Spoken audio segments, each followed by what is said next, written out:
இன்றே டவுன்லோட் செய்து உங்கள் ஃபேவரட் ஷோக்களை என்ஜாய் பண்ணுங்க.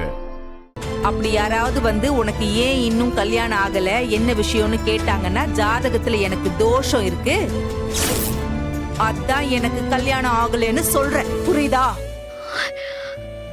சரிங்க சித்தி, என்னால எந்த பிரச்சனையும் வராது. நீங்க சொல்ற மாதிரியே பண்றேன். ஏண்டி அவங்க தான் புரியாம உளறிட்டு இருக்காங்கன்னா நீ இதுக்கடி மண்டே ஆட்டிட்டு இருக்க? நீ இதுக்கு போய் சொல்லணும். ஐயோ அம்மாடி, நீ பொய்யெல்லாம் சொல்ல வேணாம், எல்லார்கிட்டயும் உண்மையை சொல்லிடு. என் அம்மா ஒரு கொலகாரி, அதனால எனக்கு யாரும் மாப்பிள்ள தர மாட்டேங்கிறாங்க, அதனால எனக்கு கல்யாணம் ஆகலன்னு நீ உண்மையே சொல்லிடு.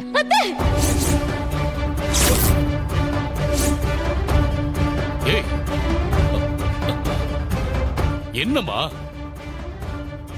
என்னாச்சு? மண்டபத்துல வந்து ஆளாளுக்கு சத்தம் போட்டுக்கிட்டு இருக்கீங்க.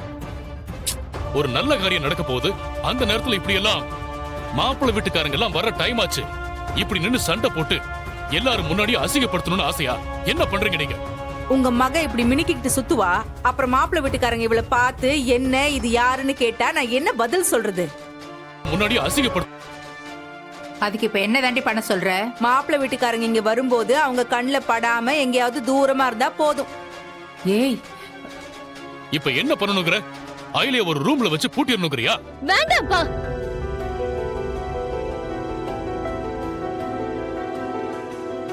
வேண்டாம், நான் யார் கண்ணிலையும் படாம இருந்துக்கிறேன். யார் கேட்டாலும் நான் எதுவும் சொல்ல மாட்டேன். இங்கே ஏதாவது ஓரமா இருந்துக்கிறேன்ப்பா. நான் அந்த ரூமுக்கு போறேன். ஏய், ரொம்ப சந்தோஷம். ஆமா ரித்திகா, நீ வாடி கண்ணே, அங்க எல்லாரும் வந்துருவாங்க, நாம முன்னாடி போய் நிக்கலாம். போ போ.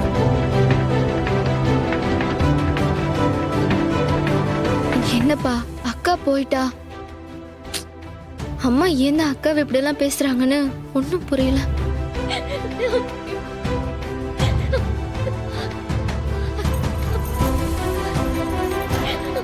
பேசுறாங்கன்னு ஏண்டி, உன் அம்மா புத்தி தானடி உனக்கும் வரும்? அவ எப்படி இந்த குடும்பத்தோட மானத்தை வாங்கிட்டு போனாலோ அதே மாதிரி நீயும் பண்ணலான்னு பாக்காத. உன்னால அந்த மாதிரி ஏதாவது நடந்துச்சு?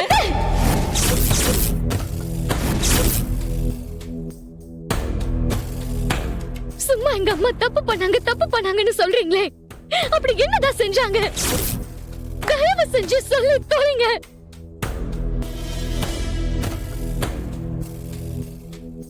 சொல்லுங்க அத்தை, சொல்லுங்க.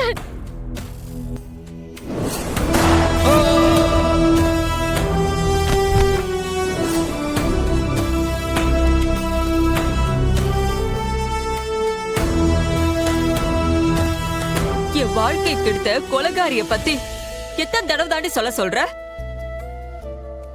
இத பாரு, ரொம்ப நாளைக்கு அப்புறம் இந்த வீட்டுல ஒரு நல்ல விஷயம் நடக்க போகுது.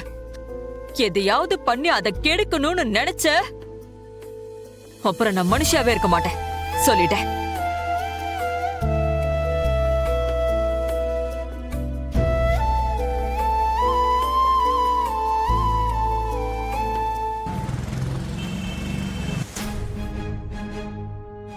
சார். சார் வாங்க. கரண், அந்த வர்மாவோட கேங்க மானிட்டர் பண்ண சொன்னல, என்னாச்சு? Any update? அந்த மொத்த கேங்கும் 2 நாளா ரொம்ப சைலண்டா இருக்காங்க சார்.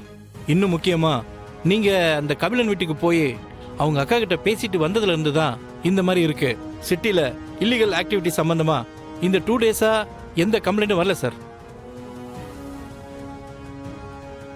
போலீஸ் இந்த அளவுக்கு இறங்கிட்டாங்கன்னு தெரிஞ்சதுக்கு அப்புறமும் வர்மா சைலண்டா இருக்கான்னா there is something wrong. ஒருவேளை அவன் பெருசா ஏதோ பிளான் பண்றான்னு நினைக்கிறேன். எப்படி சார் சொல்றீங்க? சிம்பிள். போலீஸும் கிரிமினலும் தொடர்ந்து பண்ணிட்டு இருக்கிற ஒரு விஷயத்துல இருந்து சைலண்டா இருக்காங்கன்னா அதுக்கு ஒரு பெரிய காரணம் இருக்கும். அதுவும் இல்லாம நான் என்ன யாரோ ஒருத்தருக்கா செய்ய போறேன், உனக்காக தானே செய்ய போறேன். அப்போ இத தச்சுட்டு வரியா? ஐயோ, அதத்தான் நான் சொல்லிட்டு இருக்கேன். குடு.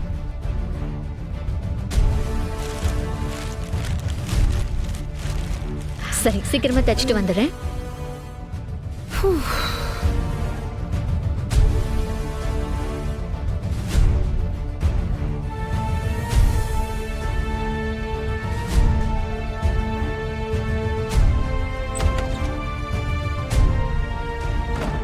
ஏய், அவ எதுக்குடி இங்க வந்துட்டு போறா? மேடமுக்கு என் செப்பலை தச்சிட்டு வர சொல்லி வேலை கொடுத்திருக்கேன். அதான் போறான்.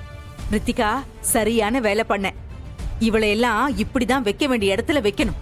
அம்மா, அவ முகத்தை பாக்குறப்பவே நிஜமாவே என் மேல ரொம்ப பாசமா இருக்காளோன்னு லைட்டா தோணுதுமா.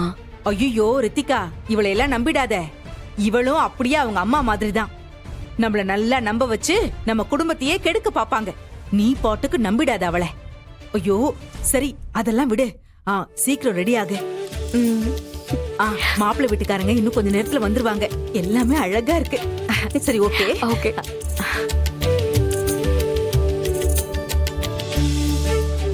கோபால் சார், ஆபீஸ்ல இருக்கிற எல்லார்கிட்டயும் சொல்லிடுங்க, ஒரு கால் கூட மிஸ் ஆகக்கூடாது. எல்லா காலையும் அட்டென்ட் பண்ணணும், ரெக்கார்ட் பண்ணணும், அலர்ட்டா இருக்கணும். புரியுதா? சார், இந்த பாக்ஸ் ஆபீஸ் வெளியே இருந்துச்சு சார். யாரோ வச்சுட்டு போயிட்டாங்கன்னு நினைக்கிறேன்.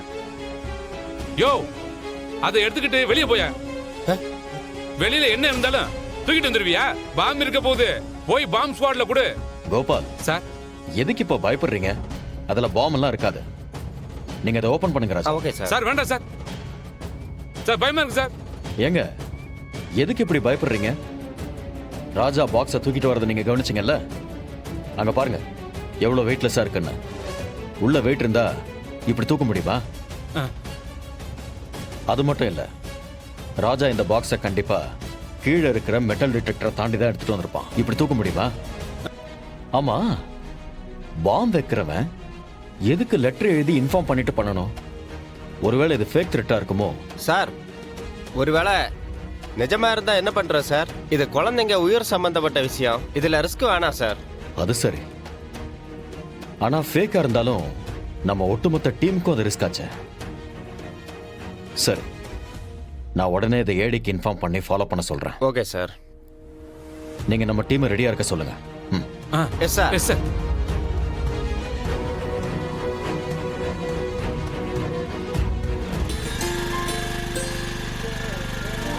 அம்மா, போட்டு பாருங்கம்மா.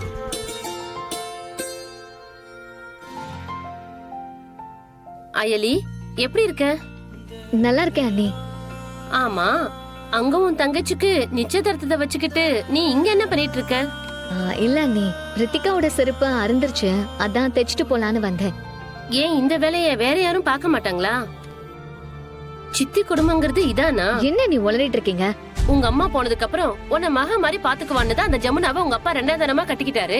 அவ உன்னை மக மாதிரி இல்ல, ஒரு மனுஷியா கூட பார்க்க மாட்டேங்கிறாள்ல. பாத்து பேசுங்க அண்ணி. அவங்க ஏன் சித்தி இல்ல, என் அம்மா. என் அம்மாக்கு என்ன திட்டுறதுக்கு உரிமை இருக்கு, என்ன வேலை வாங்கவும் உரிமை இருக்கு. அது எல்லாத்துக்கும் மேல ரித்திகா என் தங்கச்சி. அவளுக்கு நான் செய்யாம வேற யார் செய்வா? அயலி, நல்லவளா இருக்கலாம், தப்பில்ல. ஆனா ரொம்ப நல்லவளாலாம் இருக்காதம்மா. நான் வரேம்மா. வேற யார் நல்லவளா ஆனா ரொம்ப